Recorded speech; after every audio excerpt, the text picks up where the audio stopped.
home group called The Vineyard with John Wimber. And the young, crazy hippie evangelist baptizing tens of thousands on this ocean of Huntington Beach spawned the Vineyard movement. And you'll not find the history in either one of their books because he died of AIDS. Because he had some homosexual problems and drug problems before he was saved. Yes. And he died of AIDS, and they've written him out of history. But now he's being remembered. I'm saying all this because we're about to see some unprecedented things happen. The types of people he's going to use, just common people doing uncommon things. This is going to be awesome. He's revaluing us. He's revaluing me right now too. He is. And this is really powerful because sometimes we can start believing the reports. Yes. We can start believing what people say, diminishing our effect, not believing in ourselves and what God has put in us. We become like Jeremiah in Jeremiah chapter 1. Who me? I'm but a child. Yes. I can't speak for you. Yes. We become Esther and we shrink back and we send the messenger back to Mordecai and say, no, not me. We become these people and we shrink back. We can't shrink back now. Not now. Let's take up the sword and pull it from the stone. Yes, yes. Why not try? Yes. Just look. If you don't try, you'll never pull it out of the rock, man. You'll never know what God can do through you. And he's been revaluing me too. He really has. I am meant to speak to nations. I've got my first invitation in 3 or 4 years to, I'm not getting a lot of them because I just haven't accepted them because of legalities, passport. Got my first invitation in 3 years to Britain, big church. Can't go yet, but I know it's getting closer. Amen. And Trump's about to sign an executive order about child support back payments, and I'm going to have my passport. Thank you, Trump. Woo! I mean, he's going to save us all. No, I'm kidding. And so God's revaluing us so we can do this work. So I wanted to point this out. This is profound because it says that Elisha, chapter 13, verse 14, it says Elisha had fallen sick and a sickness that he was going to die from. Now I want to point something out really quick. A side note. One of our most prominent and unique and gifted prophets just died. Yes. Yeah. Now what makes this unique about Kim Clement, who I personally knew, he wasn't a personal friend, but I personally knew him and did some things with him in the past. And this guy was just right out of South Africa, got stabbed in the streets after a bar fight when he was playing rock and roll. And a preacher, evangelist, was out preaching, saw him die in the street, picked him up. Kim got saved. He was an evangelist long before he was a prophet, still had long hair, prodigy on the piano, and, got world attention, world fame, and he just loved Jesus. Well, he just died suddenly, just no explanation. Go and watch his last broadcast. It's really kind of surreal because he lingers on the stage. He doesn't want to leave, and he just keeps playing. Bob and Barb Kitten were at his last service. Oh, really? Someone invited him. They just happened to be there. And he lingers on the stage, and finally he just gets up and says, I've got to go now. I've got to go now. It's kind of really weird. I've got to go now. And he says, goodbye. And this is his last public appearance. So here we see some. Now what makes this very unique is because Melinda was talking about this on Friday. There is a prophecy from 2007. Yeah. That's the 150th anniversary, by the way, of the Fulton Street Revival, Yeah. celebrated in New York.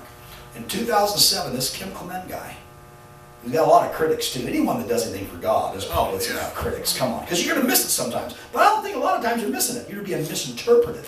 Right. Because prophecy is a lot of is multi-layered and can mean many things. Yes, yes. But he has this prophecy that will blow your mind. So Lonnie Frisbee, don't forget him. Look him up on Google later. Make a note of that. And that'll revalue you big time.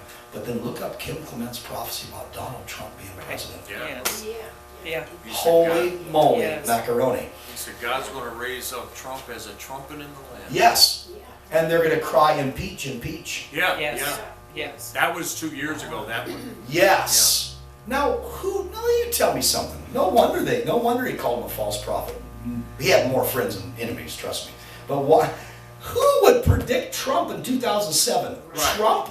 He Right. just got divorced, remarried a model that has nude photos on the internet. Yeah. Sorry, that's your first lady, but she's changed.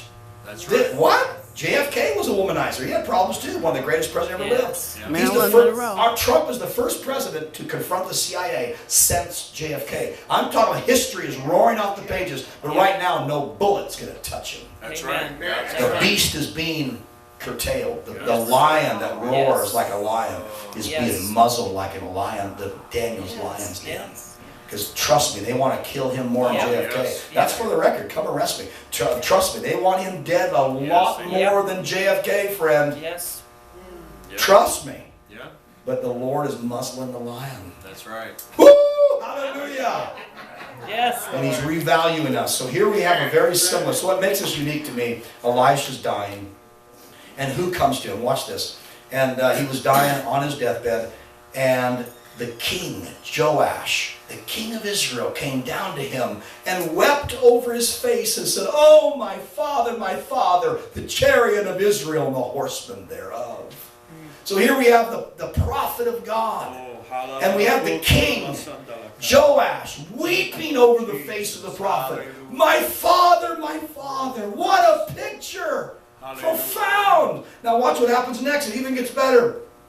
And Elisha, I want you to picture this, the feeble prophet dying, moments from dying. The feeble prophet Elisha said to him, oh, here it goes, get this, you ready? Elisha said to him, take a bow and arrows. What? He leans up, trembling in his bed, and says, King, go get a bow and arrow. Wow! This is heavy. And so he says, take a bow and arrows. And he took it. And he said to the king of Israel, put your hand upon the bow. Watch this. You're going to love this. Verse 16. Put your hand upon the bow. And he put his hand upon it. And Elisha put his hands Yes. upon the king's Yes. hands. You see this picture, man? Here the king, the strong king, grasps the bow, and the feeble hand of the prophet. Elisha, the great prophet, puts his hand on the king's hand.